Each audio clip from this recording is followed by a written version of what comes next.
You are standing in the Line 6 performance space at the NAMM show. And while I would normally take a bunch of time to talk about all the stuff that we've done for the show, we actually have another room for that.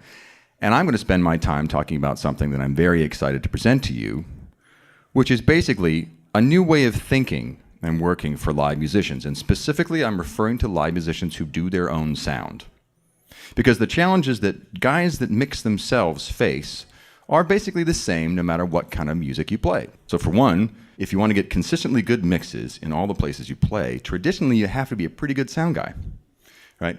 Acoustic environments are organic, they're unruly, they change a lot. And to get consistently good mixes everywhere you play, you have to be a good sound guy. And unfortunately, that takes a lot of time to amass that knowledge. Some people don't have that kind of time. So it would be nice if you had something that could speed that process up. As well, all sound systems you can currently buy for live sound reinforcement do not scale well. And by that, I mean that if you're playing a coffee house gig, all your PA needs are very small. You can buy a small system and be fine with it. It will do just the job you need it to do. However, if you try to take that system and play for 1,000 people, have the system help you play for 1,000 people, it can't do it. There's nothing about that investment that you made that will help you play for 1,000 people. Basically, no matter what that investment was, it's now useless. Conversely, if you have a PA that can handle playing for 1,000 people, if you want to split it up into pieces and be able to play for smaller amounts of people, in some ways that doesn't work either. At some point, it's going to be too big and too unruly to make any sense to bring into a coffee shop. Think about being a musician, and there are lots of musicians here. If you're a kind of musician that plays 200 gigs a year and you do your own sound the whole time, and then you have those 5 gigs in the summer where you get to play a street festival or something like that, and you get a big stage and you get a sound guy or whatever, those are the best gigs. Those are the best gigs, they are. And so, you know, traditionally when you're talking about it, you figure, oh, well, the reason why is because there's lots of people there and there's girls and whatever. Because, you know, if you're a jazz guy, there's no girls at the club, right? So, yeah, if you're playing fusion, that's the quickest way to not have women show up. Anyway. But the point being that the reason why those gigs are great, it is not because of the audience, it's not because of the space, it's because for the first time, those musicians don't have to worry about being the sound guy. For the first time, for those 5 times a year, those guys can just concentrate on being a musician. So what we're really talking about is the very firm foot forward of Line 6 into the live sound arena with the introduction of 2 different product lines. The first is an intelligent, networkable, self-powered speaker called Stagesource. And if we go to this stage here, I'd like to talk to you about it.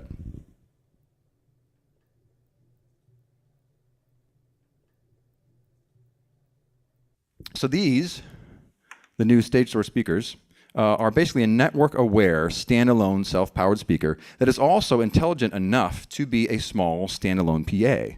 And by small, I'm using that word figuratively because that actually puts out 1,400 watts of power.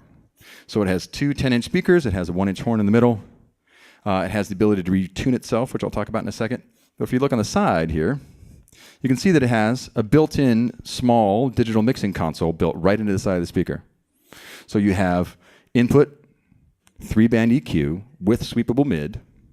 You also have effects built in right in the side of the speaker. So you have a modulation effect, which would be like a vocal doubler, and you also have a digital reverb. So if you think about problems that plague gigs like this and any other gig, would be feedback, right? I mean, if you talk to any musician that does live sound for themselves, one of the really scary things about that kind of environment is feedback. This guy actually takes care of that for you. There is a feedback suppressor built right into the speaker. If you enable that, it will scan the entire audible band and remove up to 12 frequencies that are giving you problems. It does it in 3 different modes, one that's very, very accurate and super, super picky about what it picks out, and some where it sort of lets a few through because you're playing an acoustic chip. So very cool. As well, up at the top here, you see it says acoustic modeling.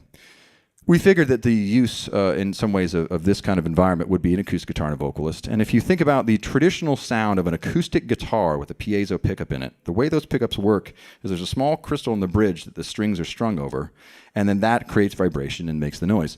That has nothing to do with the sound of an acoustic guitar. It has nothing to do with the body resonance, nothing. It's literally just metal. So traditionally, those guitars don't sound very nice. If you have that kind of a situation, you can turn this on, and there's a Variax acoustic modeler inside of this, and you can dial in the amount of body resonance that you'd like to add to your existing acoustic guitar. So you can turn kind of a nasty-sounding acoustic guitar into something that actually sounds much more natural and authentic. If you switch to the other side, You can see that this panel actually has more stuff if we go from the top down now. So you've got the line input on the top. You also have a stereo line input. So if you want to put in an MP3 player to play break music, or you want to be able to play over some sort of tracks or something like that, you can do that all in one speaker. So that gives you 4 inputs, not just 2, right? As well, you have mix outs and you have the master knob, that kind of stuff. But in here, you have something that's very important. We're calling it smart speaker modes. And basically, it gives the speaker the ability to retune itself depending on what you need it to do at the time. So its default behavior is PA mode. Makes sense. However, let's say you're playing a DJ gig and you need a lot more low-end extension and top-end extension because you're playing only commercially made tracks, only CDs. Yeah, flick it into DJ mode. So it has all sorts of different modes that it can behave in depending on what you want it to be. An electric guitar, speaker cabinet, if you want, all sorts of stuff. As well, if you think about your iPhone or your iPad, when you flip it over on its side, the screen changes from landscape to portrait, right? Or portrait to landscape, whichever way that it would be. The reason that happens is because the iPhones and iPads and things actually have a device in them called an accelerometer, and it knows when the device is oriented this way or that way. And so does this guy. So this guy also has an accelerometer, and if you flip him on his side, he will automatically configure himself as a floor wedge, and it will change the way that he aims the audio back at the performer, which is pretty cool. It's extremely smart how cool this thing is. It also has kickstands and a larger kickstand here, so you get 2 different kind of kickstand angles that it will actually help you with, which is nice.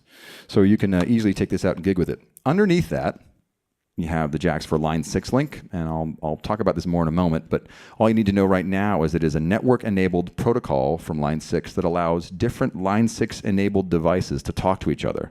And in some cases, when you connect them together, they will change their behavior to better suit whatever they've just been plugged into. Now, I could easily have me do some sort of poetry slam or something to demonstrate the speaker, but I'm not sure if that would be all that sexy. So instead, we invited someone who we like very much. From Philadelphia, ladies and gentlemen, put your hands together for Jim Boja.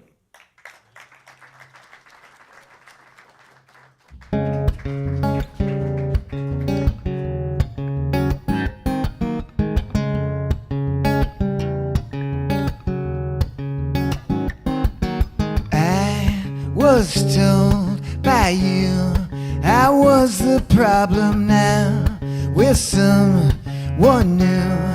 It's all been solved. I bought your song, but now so long there's nothing wrong with me.